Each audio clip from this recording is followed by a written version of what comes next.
Hello, welcome to episode 47 of the...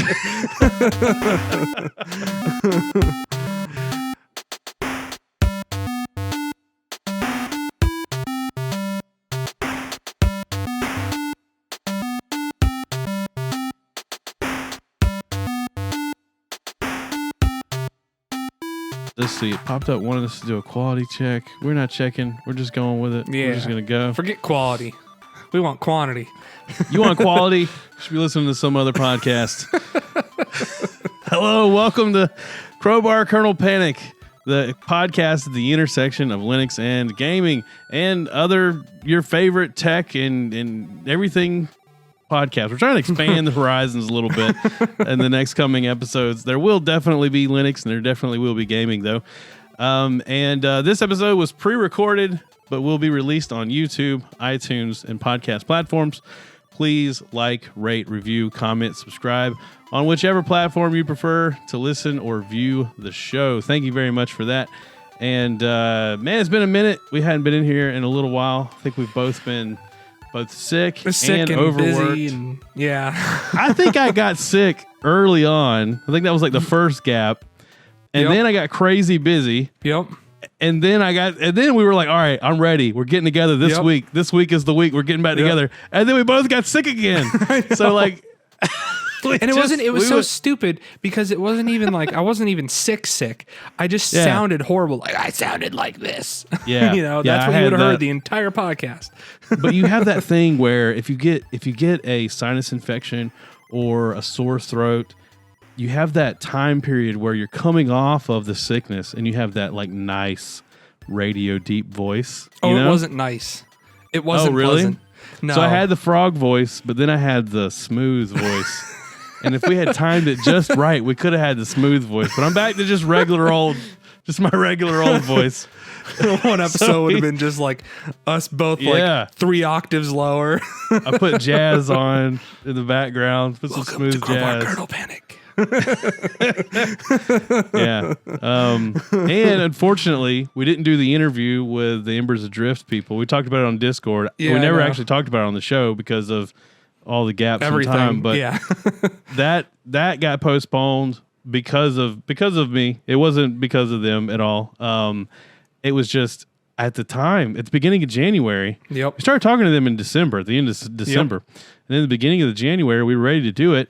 And then everything at work started happening. Like all in that, like it was like feast. Like I had been in famine for like a month or two. And then all of a sudden, all these projects are like happening now. And it's like, we could have spread this out, guys. Why are we doing all this now? Yep. And then on top of all that, I got sick. So I'm the same way. So yeah, it's a... And you know what's hilarious? I'm getting back into the cycle again where I'm finishing up projects and I'm going to be looking for something to do again. There's got to be a better way. They need to use AI to start planning this stuff out or something. Yeah, seriously. Obviously, humans aren't doing it good enough. Also, I rebuilt my entire computer. As I've told this story so many times in the podcast where something goes wrong and it ends up turning into me just rebuilding everything. So that happened again. And I'm going to talk about that. It's just funny because like as this is all happening in like real time, I'm getting messages from you and you're like, oh man, my water pump blew up, blah, blah, blah. I'll get a new one. Oh yeah. Oh man, it won't fit in my case. I got to get a new case. I'm getting a new case. Just like just over and over and over. It snowballed. And it was like I sent my wife a message. I was like, hey, the water pump broke on my computer, and she knows like I need to set up an emergency fund for my PC. I've recently gotten food into this week, but yeah, no, that's exactly the way it went. Like I need to set up an emergency fund because when my PC's broken, it's like, okay, we will eat tuna salad sandwiches for the next 2 years. My computer needs to be fixed. We will do whatever we have to do. And I said, I got the new water pump, but it doesn't fit in the case. So now I'm going to have to get another case. And she said, funny how that works, huh? Because every time I go through one of these situations, I end up having to do these like involuntary upgrades, So we'll talk about that. But before we get into the show, before we get into the meat of the episode, fancy keyboards. You recently got a new keyboard. I did. And it looks suspiciously like my keyboard. I'll have to edit a picture in the show. But it's definitely not the same brand. So I wanted to ask you. So you're getting into, this is not your first mechanical keyboard. You've had other mechanical keyboards. I've had a mechanical keyboard since 2012. Yeah. But this is like one of the first like kind of enthusiast ones. Yeah, like I'd say pseudo make it yourself, build it yourself, because like it's technically, you can break it down to the bare bones of this one. You can actually buy a bare bones version of this and build it yourself. But I didn't want to go through all that. I mean, it would be fun, but I just didn't have the time. So I'm like, my other keyboard was failing. So the keyboard, the like enthusiast keyboard thing is like so. On the one hand, I kind of get it. I have what I would consider an enthusiast keyboard, although I think it's kind of at the lower end of the hobby. Oh, mine's at the lower end too when you talk about enthusiast keyboards. Oh, I know. There's people out there, but I'm talking about real people. There's people out there that will spend $1,000 on a keyboard. Oh, yeah. And they hook it up to their MacBook Pro, which is a nice PC. I'm not shaming anybody, but it's just funny how like you can be such an enthusiast about the keyboard, but like then not the PC. See, I'm more into building the PC and like everything involved in that, and then the keyboard is like I just need a keyboard that's going to work with it. I don't know. I need to get off my high horse on this. But the reason I wanted to put it in the show notes, really and truly, I had an ulterior motive here. I wanted to ask you, how's the trackball going? How's the trackball? So I ended up actually returning that one before. Yeah. Because so I was planning on using it for work. I was like, okay, I'll use it for work. And at the time I had my old job, and then when I got my new job or my new position, I wasn't allowed to bring it into work. Oh. And this all happened around the same time. Okay. So I'm like, you know what? Forget it. I'm just going to return it because I'm not going to use I really did try using it at home here. And my issue is that for gaming, it didn't have enough buttons for me. I needed all my buttons on the side of my mouse. And I mean, I don't mean for like first person shooters and stuff. Like I wasn't going to use it for that anyway. But like just for casual games and whatnot, even that, I need all my buttons. I don't care. Yeah, I want all the buttons on my mouse. Okay, so you returned it. No more trackball. I ended up returning that one. I have the other like $20 one that I got. That funny story, $20 one was actually the second best mouse that I bought, or trackball mouse that I bought. But I still have that one that I do occasionally use. I'm actually thinking of setting it up with my TV. So it's, I don't have to use a mouse with it. So that makes sense for the TV. Yeah, I get the use case there because you don't have a surface to run a mouse on. It's a lot harder. Yeah. No, I just whenever we started talking about the keyboard, it reminded me of the trackball, and I was like, he hadn't mentioned that trackball in a while. He's either completely like you are zenned out on the trackball and like you're 100% trackball person now. You got a bumper sticker on the back of your car that says my other car is a trackball, and or you gave up on it. And I said either way, I want to bring up the keyboard thing because I want to ask about the trackball. Well, it's not that I gave up on it. I just was like, it was going to be too cumbersome to have two mice. Then I would have had to have two mice, and I'm like, nah, I'm not going to do that. I'll deal with the pain for now. Yeah, till it gets too bad. Well, I wish that. So yeah, my situation. It was after we had already decided to postpone the first couple episodes, and I don't know. I guess it did continue to postpone things, but my situation, my water pump in my computer just started making this loud grinding noise. Like was it like a deep grinding, or was it like a screeching? Like a deep grinding, not like a screeching. It was almost like because at first I thought it was the fans, because my fans have been going bad for a while. I knew I was going to need to do like some fan upgrades. And it was one of those situations, I'm sure everybody's experienced this, where like you have fans with bad ball bearings and like you turn on your computer, they're loud for the first like 5 minutes, but then they hit that right spot and then or you hit it a couple times and get them on balance. Oh yeah, you kind of tap on it. Like, I got a happened to podcast mine to do. one Keep time too.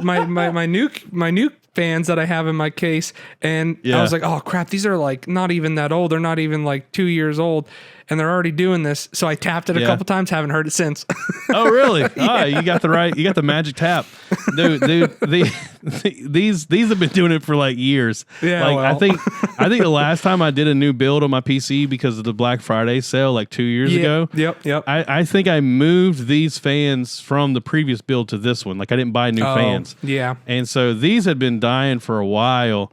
I knew I was going to have to replace them. Well, they started making that grinding noise, and it wasn't the fans because I like temporarily stopped the fans to see if the noise stopped, and like it didn't stop. And so I figured out it was the pump. So I ordered a new pump that in the Amazon images looked to be the same size as my water pump. Now, always seems to look that way. and I should have measured it. See, this is why when my wife made that comment about funny how that happens, it is true. I'm too trigger happy to order things without actually looking into and making sure I've got everything I need. Because that's what happened last time where I ordered I knew I was going to get a motherboard because I was getting a new CPU that was a different architecture. Yep. But I didn't think about that I was going to also have to get new RAM. And it just snowballed into this whole thing that and it was all because I didn't plan ahead. I just started ordering parts. And I said, you know what? My credit card will figure it out later. Okay. And I just kept ordering until I had a full PC. But in this scenario, I ordered the water block and I ordered the new pump. It's a pump reservoir combo. Yeah. And they're the best. This is a situation too, where when I did the build 2 years ago and I was speccing out my custom loop because I was switching from a all-in-one to a custom loop. And I was speccing out the custom loop, and I knew, okay, I don't want to buy a bigger case right now. I want to use the case I have. I liked my old case. It was an NZXT, like mid-tower. It was one that you can't get anymore. The new version of it, I just have like a slight aesthetic. Like I just don't like the look of it as much as the original. Right, I get and you so there. If I got a new case, I'd have to get the new version and all this, yada, yada, yada. Right. So I intentionally got a pump reservoir combo that was smaller in size. I'm sorry. Redo that so I can cut that. That was smaller in size because I just wanted to fit in the case. But it was like some unknown brand, and I knew that I'm kind of running a risk here. Yeah. So I wasn't surprised whenever it failed within 2 years. Oh, okay, okay. Yeah. I got so you. I ordered a Corsair to replace it. The Corsair looks identical in images. It comes in. Me and you had already decided to postpone the show anyway. And so I said, you know what? Tonight, I'm going to drain this bad boy, put this new reservoir in, and it's going to be hunky-dory. I drained it. I had to cut some of the tubes to make it fit just right. And so I'm at the point of no return. I can't go back. And I put it all together, and the side of my case doesn't go on. I can't put the side of it on.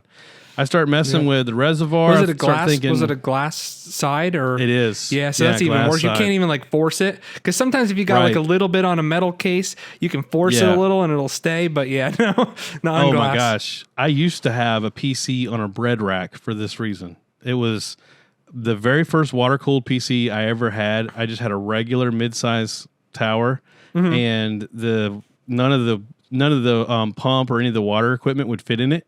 And so we mounted it all onto a piece of wood. We went to Walmart and we got this little bread rack that we could screw down to the piece of wood and then screw my PC on top of that. And we had a hole in the bottom of the PC where the tubes came up into the PC. I've had some wild liquid cooled builds, man. I've had some Frankenstein builds. But yeah, so what I thought I could do was, well, if I take the way the case is made, I could take the front part off.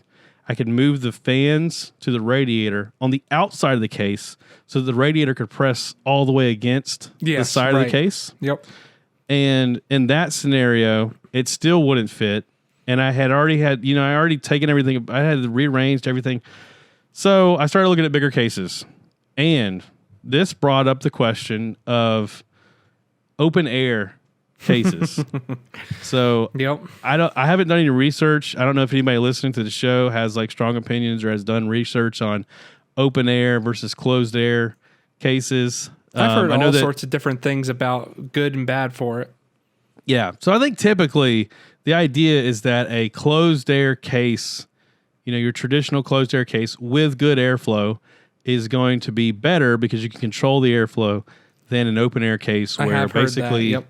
Yeah, there's all sorts of things that are not necessarily connected to your water cooling loop that are now just sort of open to the air, and there's no particular airflow. It's just getting air from wherever it can. So I think theoretically that could be negative. But there's plenty of people out there with closed air cases that have like a negative airflow because they don't have their fan set up correctly and they don't realize this, and there's no real warning signs. So like, I don't know. I think it's kind of 6 in one and half a dozen in the other. I'm not overclocking anything. I don't even really need to be liquid cooling. I'm just doing it because I enjoy it. The way you've recently gotten into hobbyist keyboards, I've been into hobbyist liquid cooling for absolutely no reason. And I've been doing the opposite with the liquid cooling. I've been for years slowly getting out of liquid cooling. Because like I did it smart in my opinion when I first started with liquid cooling. I bought the biggest case I could buy. Like this thing's, I still have it. It's behind me. It's a behemoth. What is it? It was just an off-brand, like random case. It was the biggest one I could find. Literally the biggest one I could find on Newegg. I think I bought it.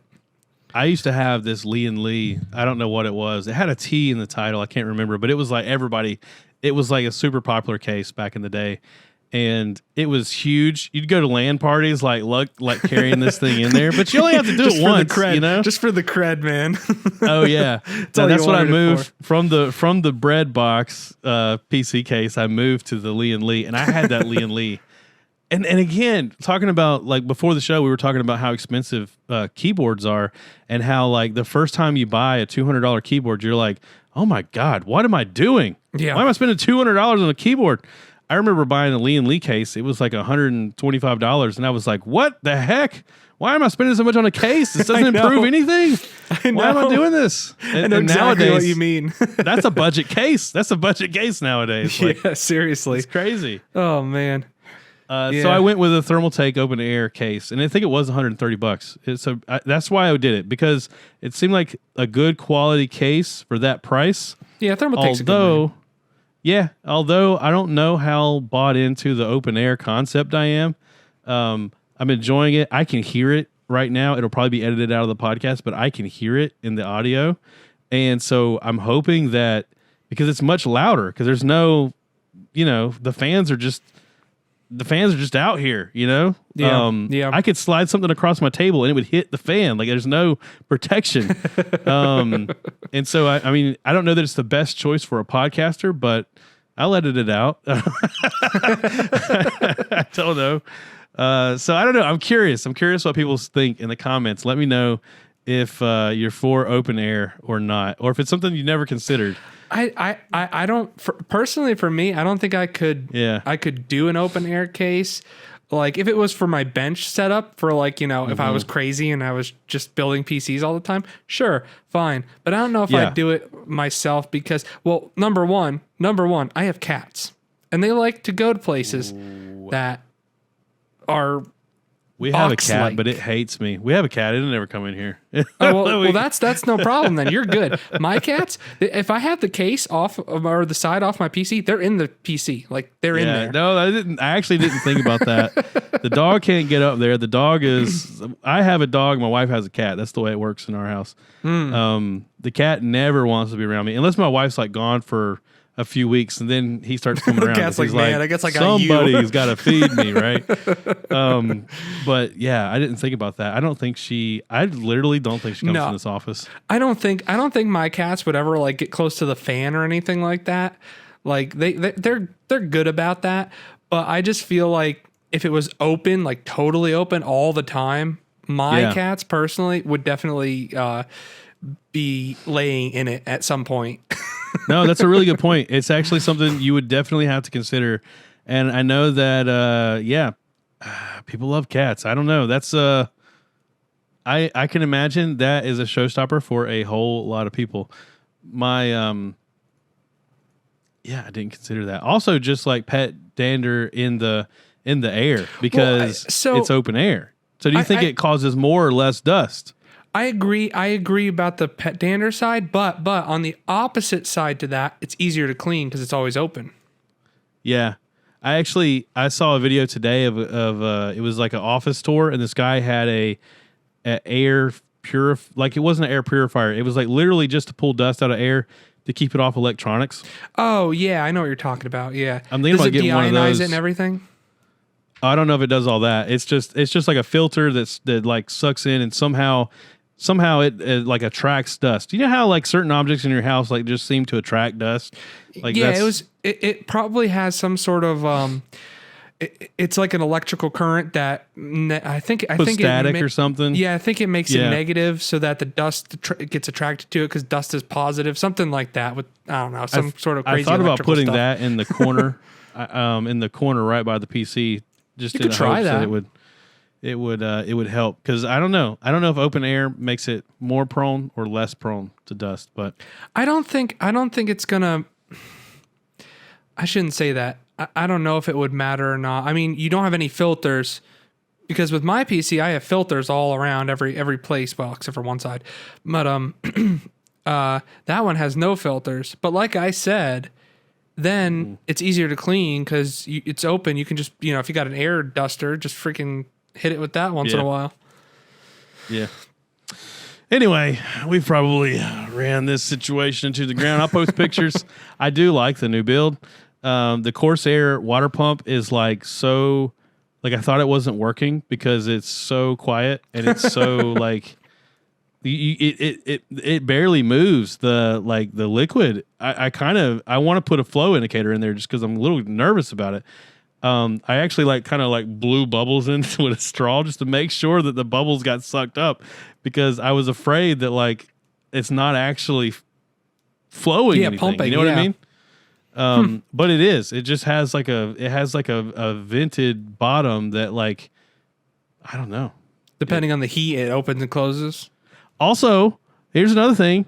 My numbers look good. My temperatures are good. They're better than they were before. Oh, that's and good. I have the CPU that is prone to running at high temperatures, and they're running at normal temperatures.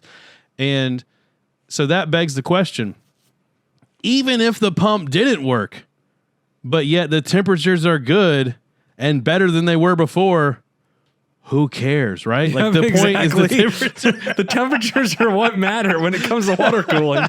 Yeah, but it's working. It's working. I was so nervous about it that I introduced a little bit of bubbles just so I could see them get sucked up. Yeah, because man, the first pump I ever had, holy crap! When I turned that baby on, it was the last one. I could have freaking fire hosed my whole house with that thing. The last one I had was the same way. I think this one is kind of a slower pump. I don't know. Well, it's probably, like I said, it probably has some sort of heat sensor or somehow where it can sense the heat and it maybe it kicks in to when adjust it needs the speed, because it's a Corsair, so they probably have some sort of fancy who knows what involved in it. Yeah. So let's get into a few news items, and then it's going to lead into a little bit of VR talking, because there was recently, is the website still up? There was a fake website for the Valve Prism. Mm-hmm. If it's still up, I will. Yes, it is. It is. Let me share this.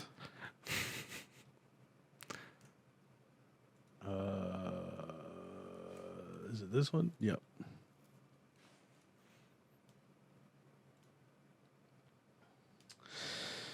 All right, so this website popped up, and apparently this is all connected to a convention, which I think let's review the website, and then we'll talk about the convention and the outcome of this. But this was a announcement website, valveprism.com. It looks very similar to the Valve Steam Deck presentation website. And we have untether your world, experience your PC VR games anywhere. And they have images of what appears to be a Valve. I mean, I'm amazed at I'm amazed at this quality? website. Yeah, the quality of this website. I mean, I was shocked. I didn't even know about it until after the fact. So it is powered and performance. You can see it. It advertises that it has the AMD Zen 4 with RDNA 3 architecture, similar to the Steam Deck.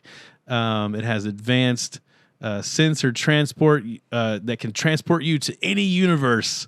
And they have all these shots. Oh, the prices. It's $12.99 for the 512 gigabyte model and $14.99 for the 1 terabyte model. The specs advertised on this website are similar to that of the Apple that is $3,500. So this seems like a really good deal. And it actually matches our exact predictions from the last episode we recorded. We said Valve needs to be making a new VR. That is the next thing they need to come out with. Something that is like on the level of the Steam Deck, where they've taken something that, yes, it's been done before, but they are doing it so much better, and it's integrated in their ecosystem and in their world, and it's running Steam OS, and it's way more customizable, way more open than anything Apple could put out. And this was exactly our prediction.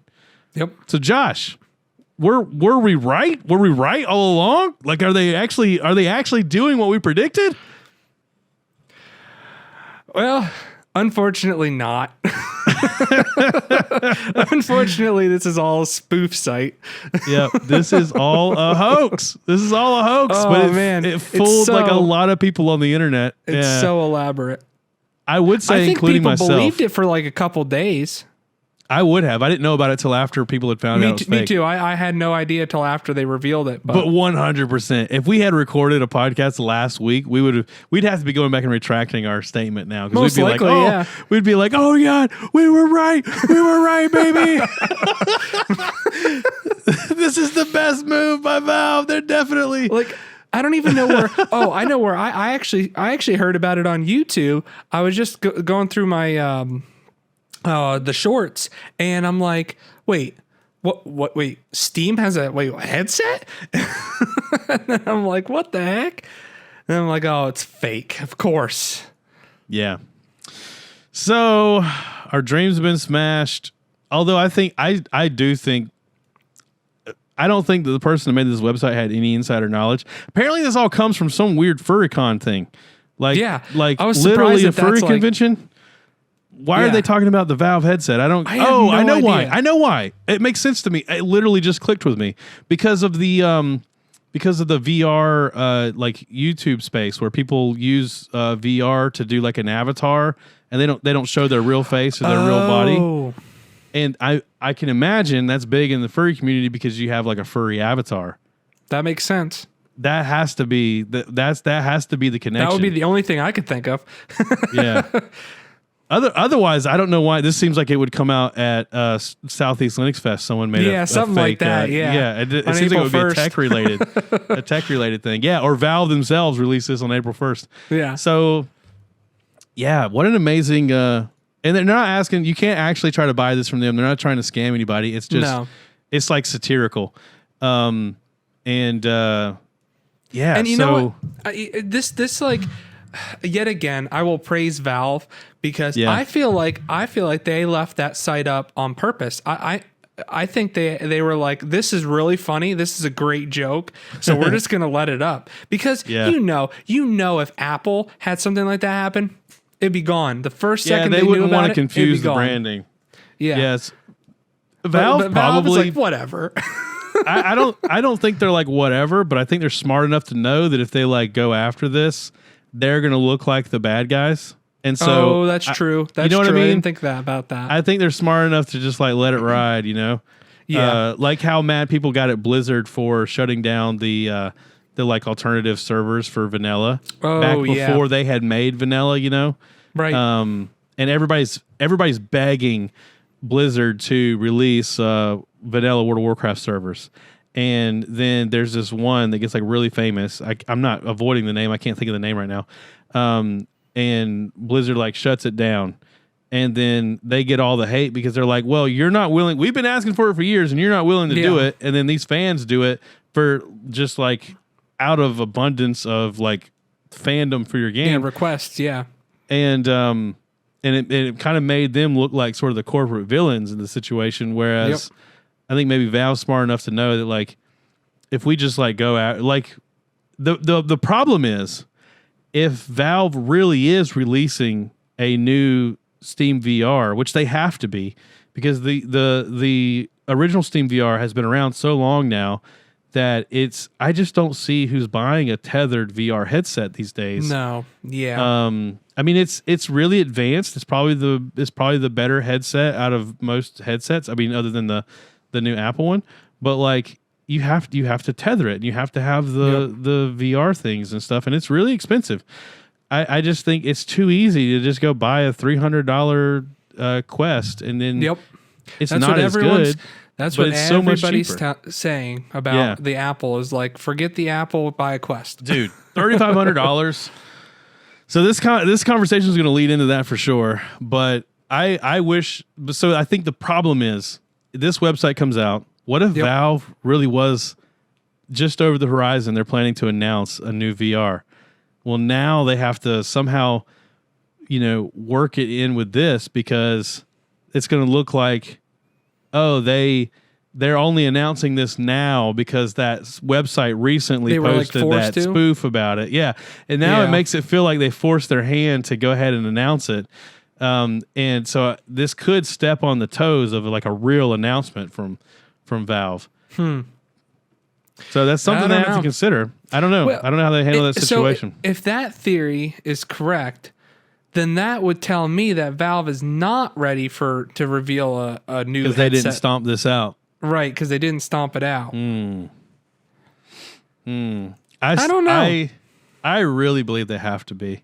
I really believe they have to be. I don't think they're not working on one, but I don't know how close they are to being done with it, I don't think we really know that part of it because what I kind of wanted to talk about in this episode was what would be useful in a VR headset? What would you want from a VR headset?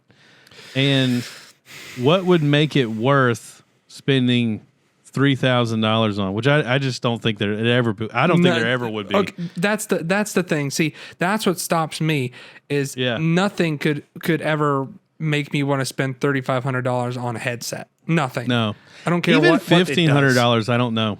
That's still what steep. I mean? Yep, that's still steep. I think the price point on the Quest is the right price point. It's not something I'm super itching to get into. Yeah. But for that price point, I could. The problem with the Quest is I definitely think they're either just barely making what it costs, or maybe a little bit under, and they're subsidizing the rest with the ad revenue or whatever data that they collect. You're stuck in Facebook. You have to use Facebook to use it. That is the problem with Quest that I see, is that I don't think anyone's going to be able to get it down to that price for the quality that they have because they're subsidizing their hardware.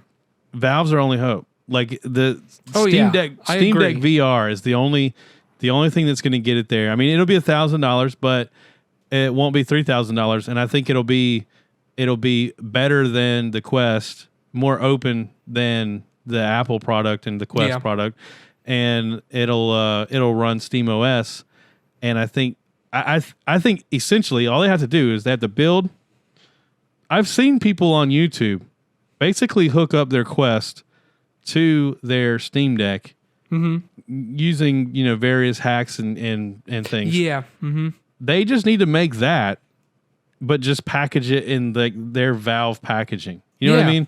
They could make a dummy headset. Like basically a dummy headset that you just hook up to your Steam Deck. Oh yeah, they can just make it hook up to a Steam Deck. Yeah, like it wouldn't have to be that powerful. It could just kind of display it. Yeah, that's true too. You have the option to either use your Steam Deck or your PC running, Linux.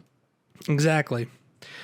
I don't know, but so I watched the video today on the Apple Vision Pro which I hadn't watched yet up to this point. We're like way behind on this this tech news story because we just don't really care about Apple too much. But so I watched it today because I wanted to talk about VR a little bit. And first question I have, Pro, what Pro? There's not an Apple Vision non-Pro, right? Yeah. You have to buy the Pro. I want the Apple Vision. I never even thought of that, but you're so right. The Apple Vision should have came out, and then the Pro should have came out. Does that mean there's a cheaper version in the making? There might be a SE. You know how they do that with the phones? They have the SE model. They might have an Apple Vision SE, which is basically just a Quest. There it is. Crowbar Kernel Panic has spoken. There is going to be a cheaper version of the Apple Vision SE. It'll connect to your phone. It'll be way less. It won't have. You know how the Pro has the feature where it reads your eyes and it won't have any of that. It'll basically just do what the Quest does, where it does the tracking. You'll actually have to slide your phone into the headset like those cheap Google ones they used to have. Yeah. I had a Samsung one. Yeah, I didn't actually own one, but we when I worked at Geek Squad, someone returned one and we played around with it before we put it back on the shelf. The Samsung, when you'd snap you had to have a note. You had to have a Samsung note. You'd snap your phone in it. Yep. I want that for the Steam Deck. I want you could 3D print a headset that you just slide the Steam Deck into. They could call it the Hammerhead. Yeah, that's what I want. But no, so practically, the way the Apple Vision Pro works is it tracks your eyes. Yep. So whenever you're using something like the Quest, it can track your hands and it can track your head movement. Yep. But it's not actually tracking where your eyes are looking. I'm pretty sure it's not. And so whenever you use the menu, you have to just have your hand in the right place and it tracks it. And then you can click on things. And I think you got a pinch or something like that to activate. On the Apple, you look at what you're trying to click on. And then it watches for your fingers to pinch. But you don't have to hold your fingers. You can just have your hand in your lap. Yeah. And as long as it can track your pinch, whatever your eyes are looking at, it'll click on that on that icon. Yeah. And I heard you can map your house and have things in virtual space. Pin them there. So when you go back later, they'll still be there. Which that's crazy to me. That's wow. So the thing what I've seen that the Apple Pro does well is that whole virtual space thing. So whenever you're using the Apple Pro, most of the time you are seeing as if you're looking through glasses. It's using the cameras on the front to actually show you the space you're in. It's more like AR than VR.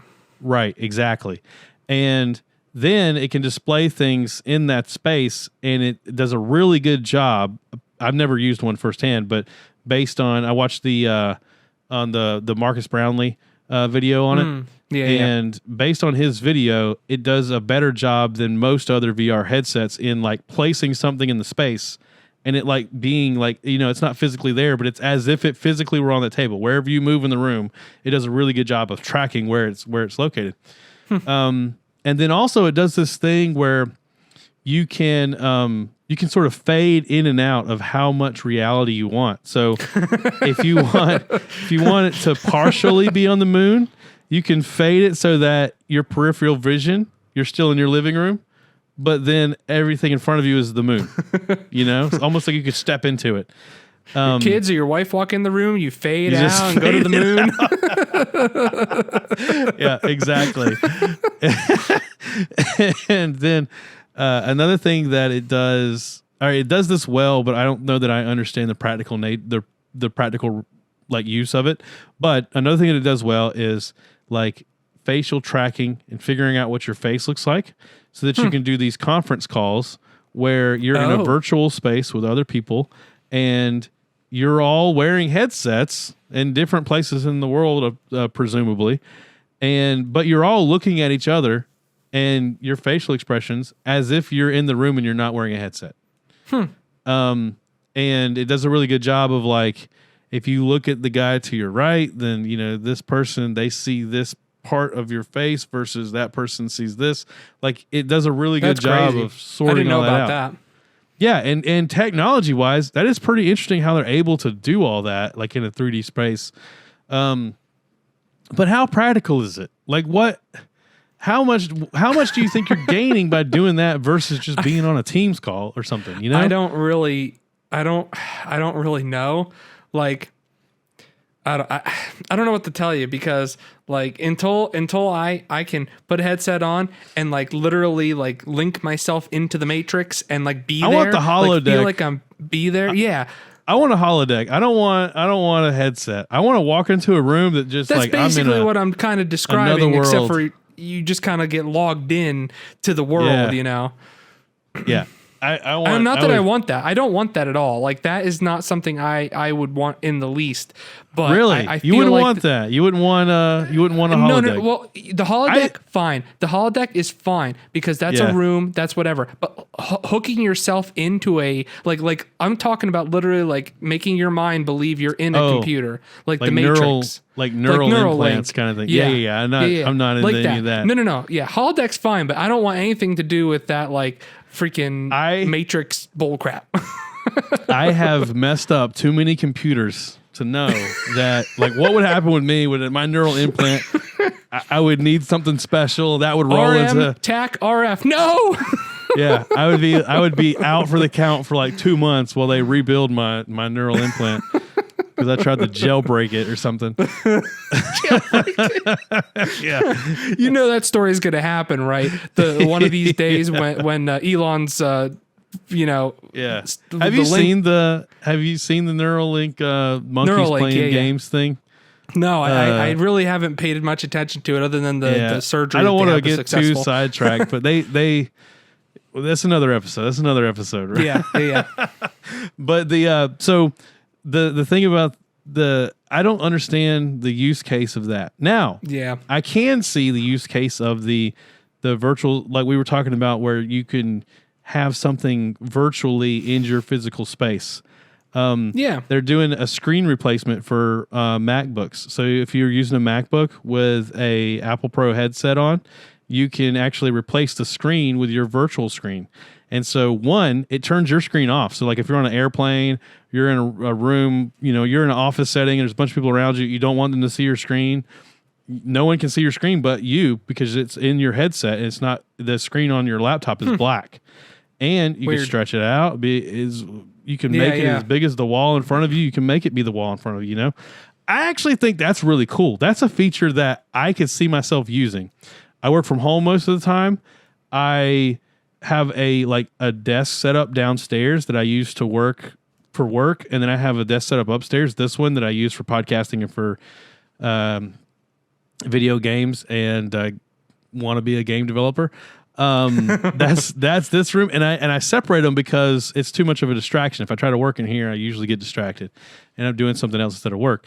Well, if downstairs all I needed was my headset, and I had as many screens as I wanted, and a mouse and keyboard, and then I actually think I would use that legitimately.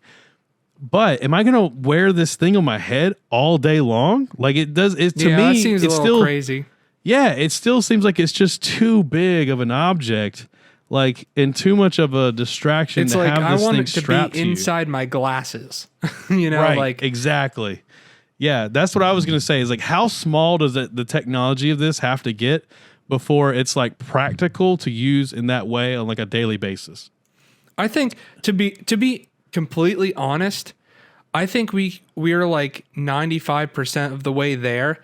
If they just did the processing somewhere else, like on an armband, had the PC components on an armband that you just connect to your glasses. Yeah. And the glasses were literally just a screen, or a backpack or something like that. I think that was achievable. It's just they're trying to, I don't know, do everything in the headset. I don't know. It just doesn't seem feasible to me. Yeah, I don't. It on the one hand, they're either so early in this, not just Apple, but everybody. We're so early in this process that it's not practical yet, or they're trying really hard to solve a problem that nobody has.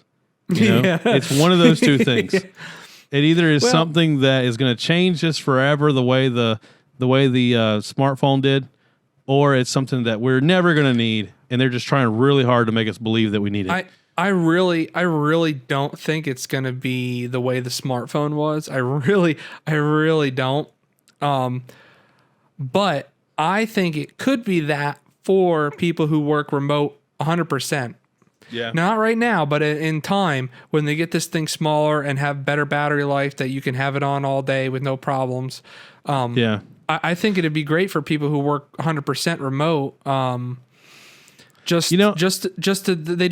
have to send. So the company has to send one thing. They don't have to send monitors. They don't have to send, well, I guess keyboard maybe. But they don't have to send a computer. They just send this one item and you get it, put it on, and you can have as much monitors as, as you want. Yeah. I think for me, I would actually use this product if I'm never buying a $2,000, much less a $3,000. I'm never buying a $2,000 headset. Flash forward to being like 5 years from now, and I'm buying a $2,000 headset. Yeah, because the cheapest one's that. I can't see myself. Yeah, just based on inflation, eventually there'll be $2,000. I can't see myself ever spending this much on a VR headset. But in any world, if it was given to me for free, I would try it for the novelty of it. Yeah. I couldn't see myself using this every day. It's still too big. I don't think I need it to be so small that it's literally like a pair of glasses, but it's got to be something between those two places. Like I can't wear this thing on my head all day and be walking around my house and working in my house. Although there's the devil advocate argument here that once you strap into this thing, it's such a pain to get in and out of that, like you're in work mode, you're not going to get out, and you might be more productive because you're like, I'm not leaving this to go to the bathroom. That could be. Yep. Yeah. So I don't know. I don't think it's practical yet, and I don't think it's going to be there for a while. It reminds me of I remember when I worked at Best Buy and like tablets was like a brand new thing, and which is amazing to think about. And it was like, we're going to get rid of the computer section. It's all going to be tablets. Like I remember every Best Buy was going through all these transitions. Yeah. Tablets are going to replace the computer. You're not going to need a computer anymore. Only like gamers and like high-end computing is going to be done on computers. And then within a year, that was all proven to be wrong. Blockchain. Yep. Blockchain is a recent one that we went through where, I'm not even talking about like in the crypto space, although obviously that was huge. But even outside of that, at the company I work for, they were talking about, we can use blockchain for this and that and this and that. It all proved to like, it all proved to only be practical in a very niche kind of way. In 90% of the cases, it's completely unpractical, and like you're just trying to find a way to use this new technology where it's not really a practical application of it. And this like reeks of that to me, the whole VR world. And right now it's like big in gaming because it's like, we can get immersed into a game. And I've played that mouse game that was really cool. And I thought it was extremely innovative. And I have a few ideas. Unity has a development kit for VR. I could see how this could break into the gaming universe in a unique way, but that's not Apple's market. Apple's trying to prove the Office. They're trying to say every company needs to be considering this for their employees. And I think that's why they marketed it at such a high price. Not only because it is expensive to produce, but I think they want it to be more of a business oriented item. Yeah. Well, and I think they know that this is I don't think Apple is so naive to believe that like they know the thing's got a battery attached to it. You have to carry it around. Like this is almost a like beta product. Like they know that this is only early adopters are buying this and reviewing it. I almost think they're just scared that someone else is going to come out with it first, and so they're trying to come out, release it as soon as they can. But they know this is the beginning. This is the beginning of this. One thing I can't think of, a place I used to work at, they were looking into augmented reality for forklift drivers. Yeah. So forklift drivers would get directions on where to go. Oh, And yep. they could have a computer somewhere that would track the other drivers so they wouldn't accidentally cross each other's paths, and also give them the quickest route to like their destination. And yeah, because then you could technically see through walls and all that stuff, because you could see the other drivers. You could track the other drivers and everything. Yeah.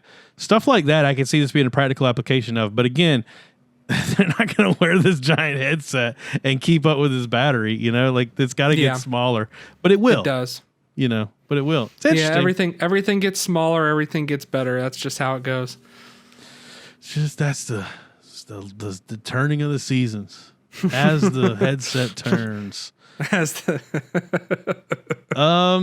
So that's VR in a nutshell.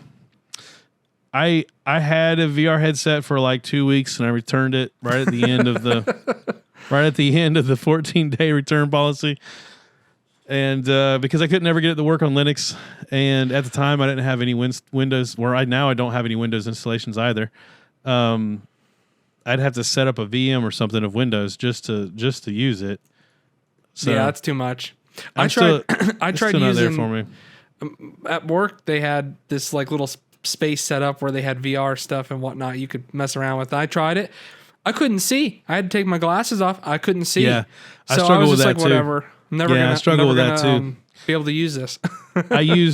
With my glasses off, I could see, but I couldn't see well. And then it's like, why do I got this thing on my face? Yeah. If I don't see it well, I'm not immersed.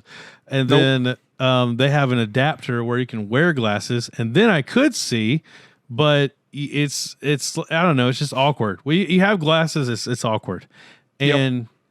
And I think if you're staring at screens all day like that, you're probably gonna need glasses if you don't already have them. So I don't know. It seems like a bad.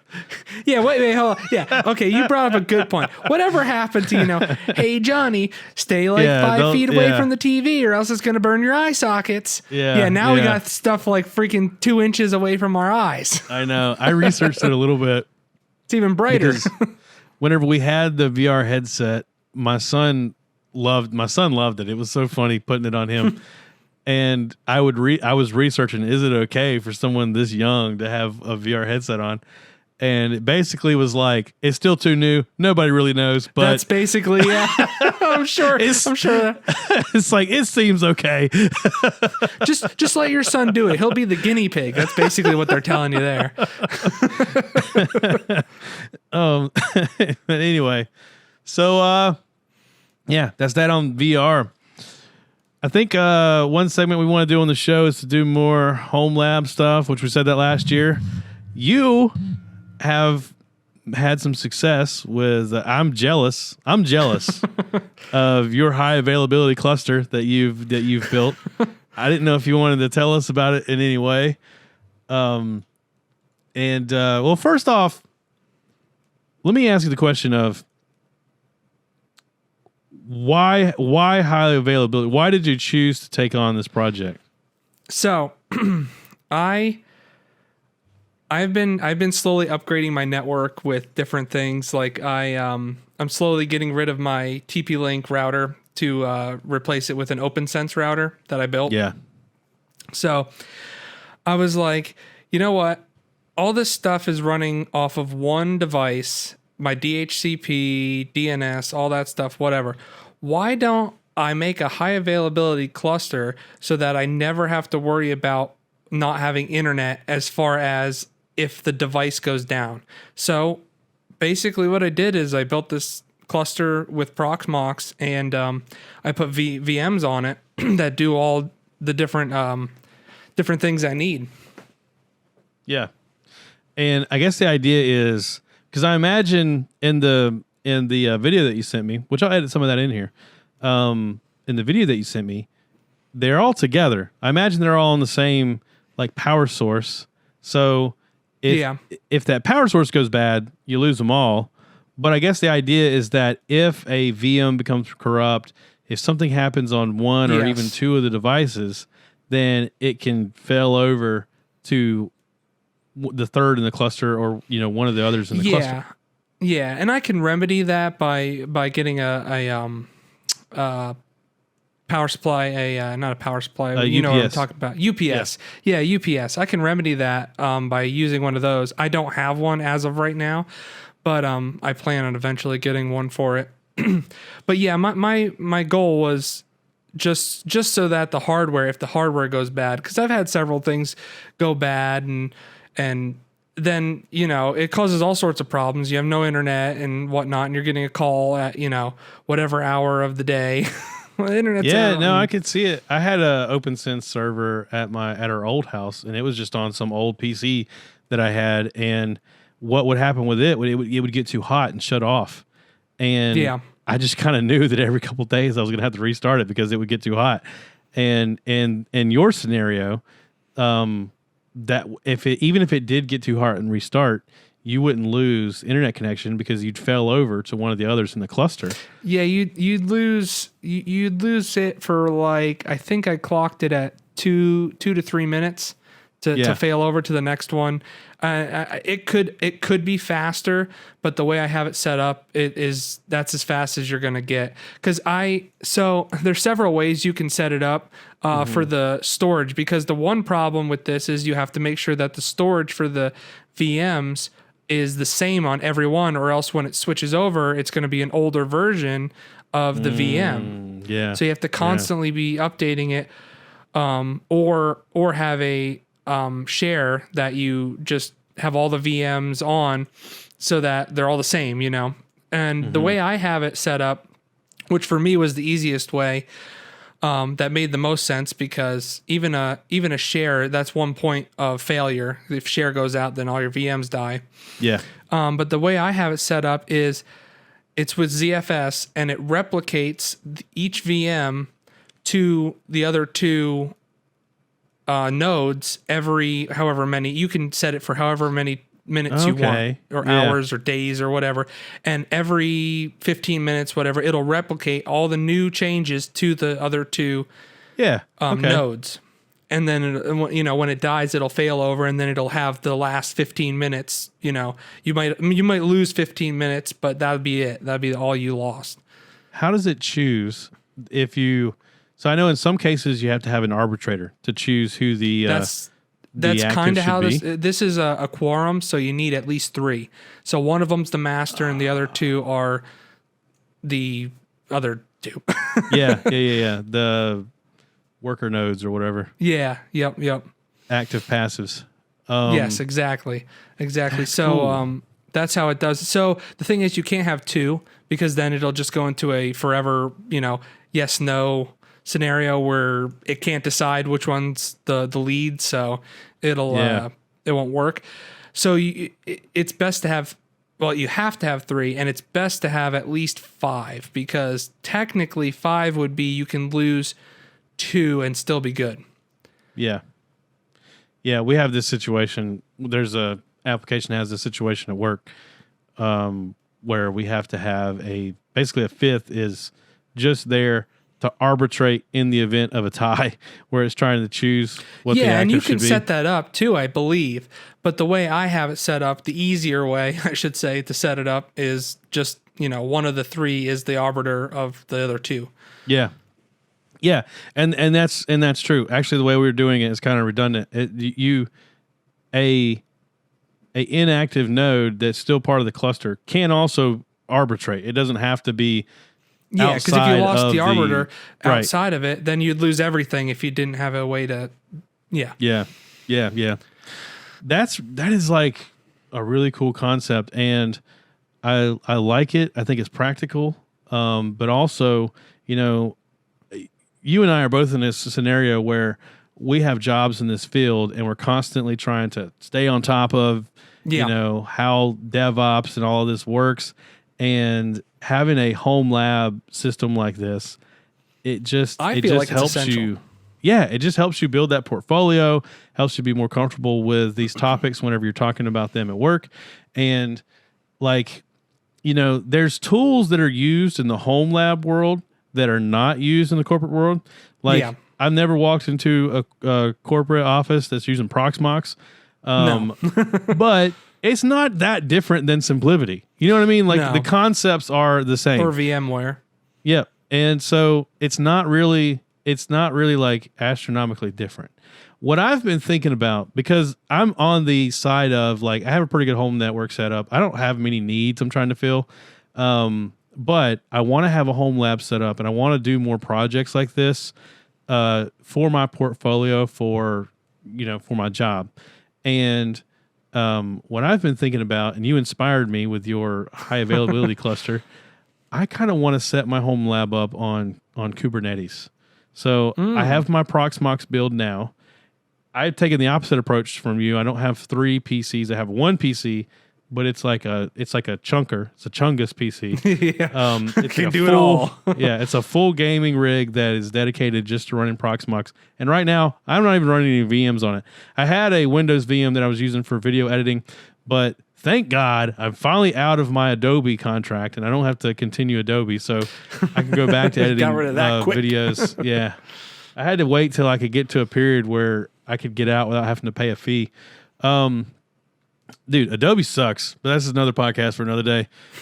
So I'm back on using DaVinci Resolve, and I can use my computer. I don't have to run a Windows VM. And so my Proxmox is basically just sitting there doing nothing. And I was thinking about standing up a Kubernetes VM and then building some containerized applications for, I don't know. I have never made a Pi-hole. Everybody makes that as their... That's what I have. That's what's running my DNS and my DHCP. I might build one of those. That's like the classic home lab build. It's great, dude. Like it is one of the best things I've ever done. Yeah. No, I need to do it. So I'm thinking about setting all that up on Kubernetes, and the only reason why is because I don't know how practical it is to do that, but I want to learn more about it. So this gives me the opportunity to do that. So I'm going to start looking into that. And I know that there's like here's the big question. K8s or K3s? That's exactly. I was just about to say that. I was looking over at my notes to see K3s. Yeah, I don't know. All of the home lab guides that I see, they suggest you use K3s because it's like a more simplified home lab version of K8s. Yep.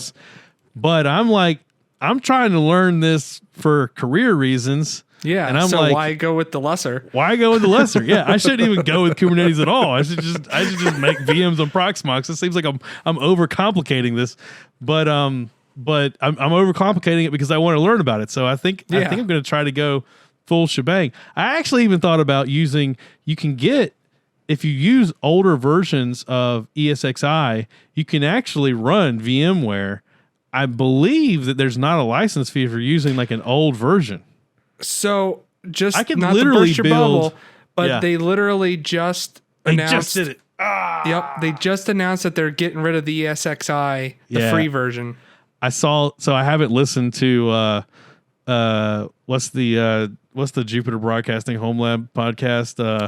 Self-hosted. I haven't listened to the new episode yet. I just saw the show notes and I saw that was in the notes. So I was afraid that. Unfortunately, they killed that. Oh man! So Proxmox is the only way, man. Guess I'll stick with Proxmox then. Guess that's the only way to go. But yeah, I was thinking I should build my system out as close to the environment that I'm currently working in as possible, so that way I have like a home lab that kind of reflects my work. That's work reasonable. Lab. I don't have the money for that, but oh yeah, I can't actually do that. It'll be a small mini version of it, all running on a single PC. But with VMs you can replicate it. All right, this was fun. I'm glad we did an episode. I'm glad we burst the bubble. Get back in the rotation again. I know. It was just crazy. Everything happened, and we already went over that, but it was just nuts. Dude, I wanted to do an episode on, I was thinking, because some of the chat in our Discord has been about sort of like tech career path kind of stuff recently. Mm-hmm. Yeah. And so I was thinking like we should do an episode on like how to like more like career related like topics, like how to manage your time in the tech field, or how to have work-life balance in I don't know. the tech field. I'm that's what I was going to say. Stuff, I don't think we're good at any of that stuff to act. If we were good at that, this podcast wouldn't go out. We would do more episodes. It'd be perfect. It'd be on time every week. Yeah, we're not good. We can't give any advice in those realms because we're not really, if we were better at it, we'd be doing the show more. So I'm sorry, people. I'm sorry. We're trying here, man. All right, I have some stuff I want to talk about in the next couple episodes. I think we'll be booked for a little bit. But thank you for listening, and we will see you next week. Thank you and peace. See ya.